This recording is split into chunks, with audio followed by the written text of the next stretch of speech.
Então, hoje eu estou aqui para falar com vocês dessas duas instituições financeiras que cuidam das questões econômicas mundiais.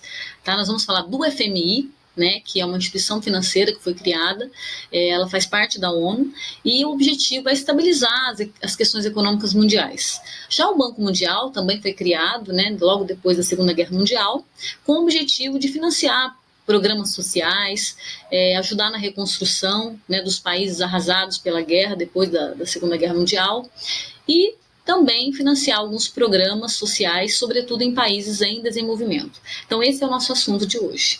Vamos lá. Primeira coisa, gente, você já se perguntou o que significa o sistema financeiro? Qual é a sua finalidade? Então, quando fala em sistema financeiro, nós já pensamos em dinheiro, em questões econômicas.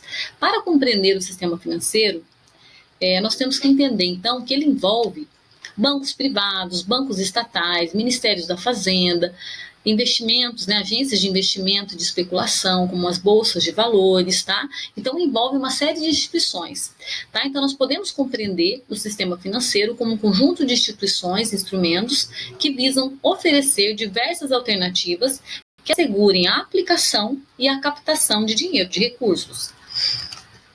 Vamos começar então a falar sobre o FMI e a sua construção. O ano é 1945, o ano em que acabou a Segunda Guerra Mundial. Imaginem o cenário da Europa nesse período, porque a guerra se concentrou no continente europeu. Então é um ambiente totalmente arrasado, destruído, indústrias, campos de cultivo, tudo destruído, escolas, pensem só, hospitais, tudo destruído, né? Construções. Então havia uma dificuldade muito grande. Esse conflito bélico, ele gerou assim uma verdadeira mortandade, né, na Europa, uma verdadeira destruição, né? Assim, um cenário totalmente de destruição. Para reerguer a economia, em 1944, ocorreu em Bretton Woods, no estado de New Hampshire, no nordeste dos Estados Unidos, uma conferência com representantes de 45 países.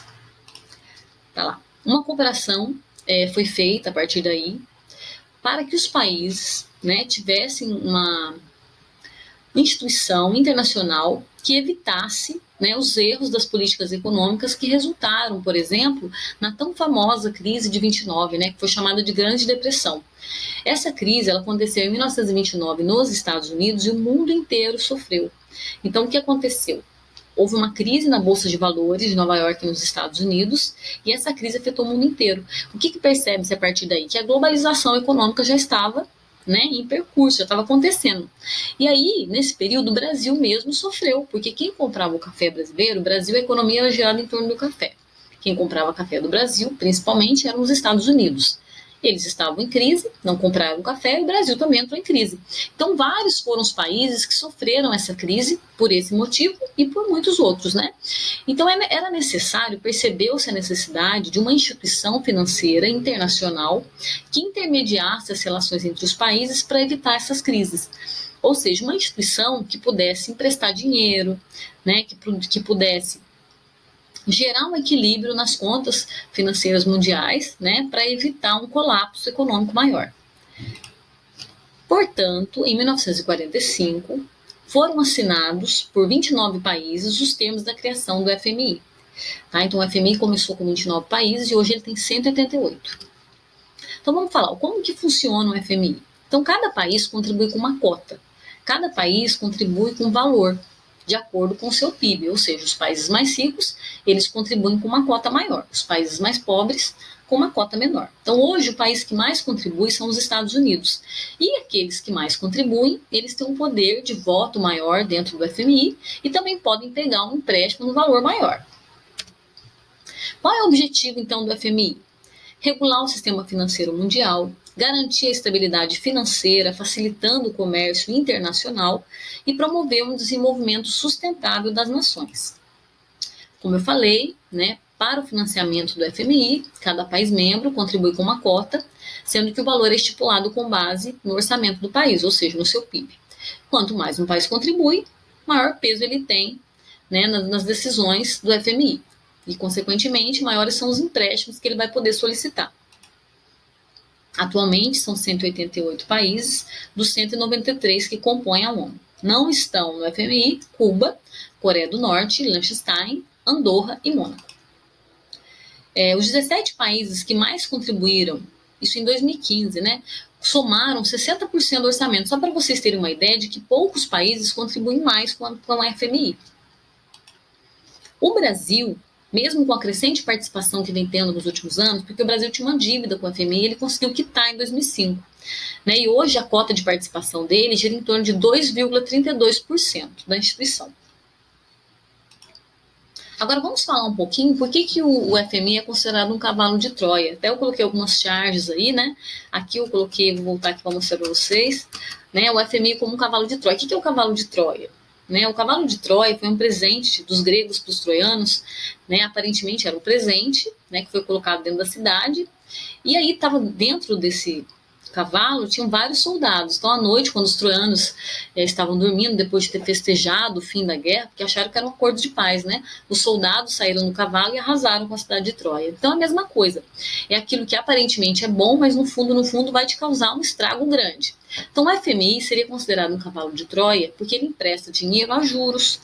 E esses juros são altos, né?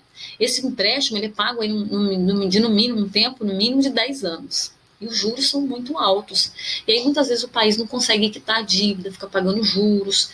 Né? E, além disso, né, o FMI ele impõe uma série de condições aos países que querem adquirir esse empréstimo.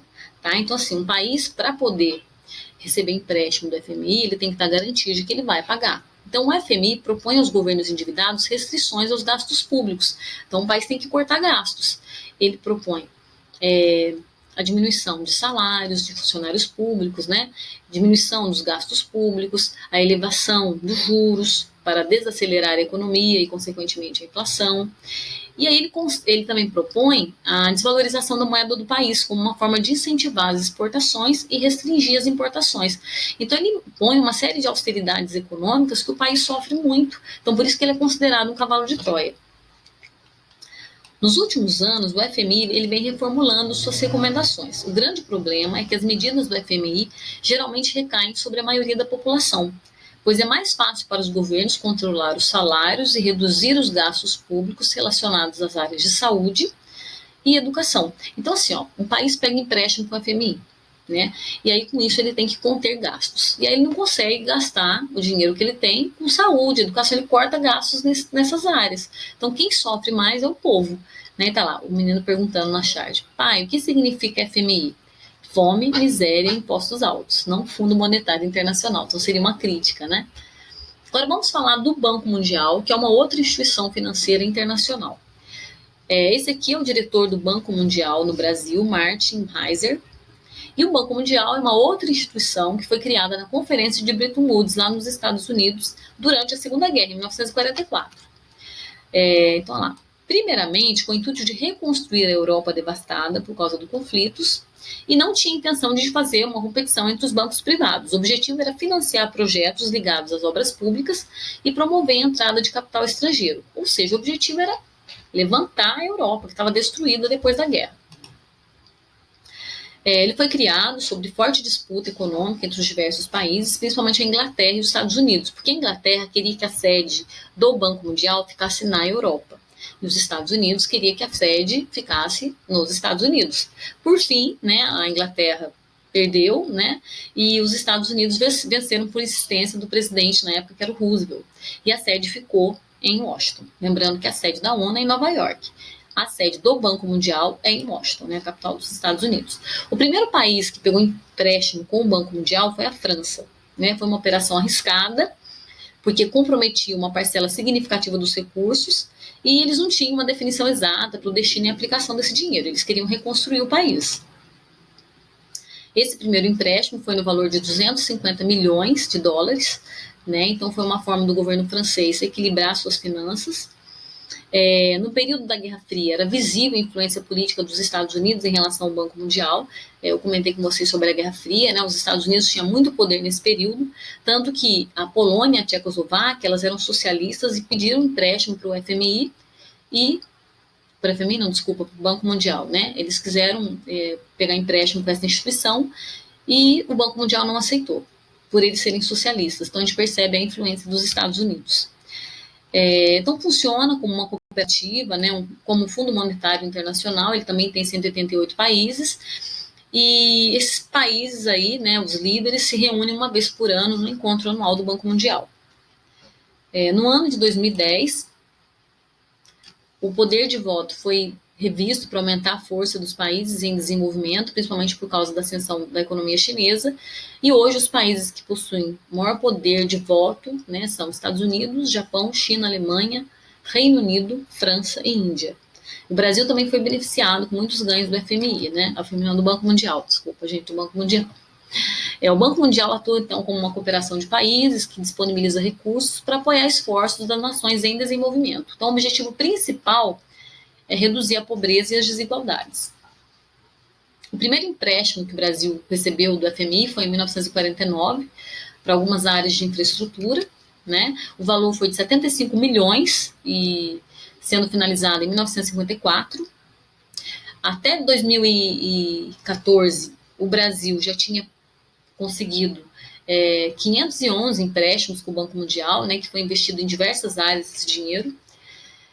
Os 2 últimos projetos foram para a inclusão social e econômica e desenvolvimento sustentável do Acre, né, foi uma ajuda de 187 milhões, e uma ajuda também para as áreas de proteção da Marinha da Costa Brasileira de 117 milhões. Tá? Então, isso foi um empréstimo concedido para esses projetos sociais e ambientais, né? Então, é isso. Finalizando aqui, nós temos que o FMI, eles emprestam dinheiro para os países para que eles possam equilibrar suas contas, né? Para que eles possam sair de uma situação de crise. Já o Banco Mundial, ele vai financiar projetos sociais, principalmente em países em desenvolvimento e países mais pobres, para poder tirar o país de uma situação de pobreza, de miséria. Hoje, o principal objetivo dele é esse. Tá bom? Então, até a próxima e logo, logo nós continuaremos com outras instituições internacionais. Um abraço para todos.